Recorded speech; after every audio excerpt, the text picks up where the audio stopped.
BTS নামটি আমাদের কাছে ইমোশন থাকবে নাই বা কেন? আমরা তাদের যক্ষের ধনের মতো আগলে রেখেছি, কত মায়া করে ভালোবেসেছি। আজ দেখতে দেখতে তারা একসাথে 11টি বছর পার করলো। এই লম্বা পথ চলা তাদের জন্য সহজ ছিল না, বরং কঠিন থেকে কঠিনতর ছিল। অক্লান্ত পরিশ্রমের ফলে আজ তারা বিশ্বের নাম্বার 1 বয় ব্যান্ড বিটিএস হয়েছে। এই যে আমাদের লিডার RM, সে না থাকলে তো আমাদের বিটিএস হতোই না। জিন কত রিচ ফ্যামিলি থেকে বিলং করে, অথচ এখানে এসে সে কত দিন কত রাত না খেয়ে কাটিয়েছে। ছোট্ট জঙ্কক মাত্র 13 বছর, যে কিনা তার রঙিন শৈশব হারিয়ে এখানে এসে অক্লান্ত পরিশ্রম করেছে।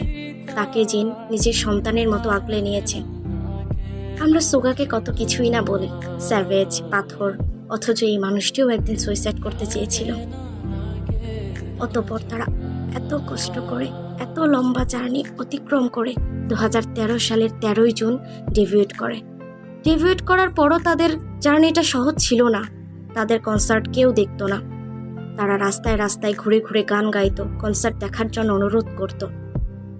অতঃপর তারা এই জায়গায় এসে পৌঁছেছে, মিলিয়ন মিলিয়ন আর্মিদের ভালোবাসা অর্জন করেছে। আমরা সারা জীবন বিটিএস এর পাশে থাকব এবং তাদের ভালোবেসে যাব, সে বিটিএস থাকুক আর না থাকুক। Happy 11th anniversary purple you all army.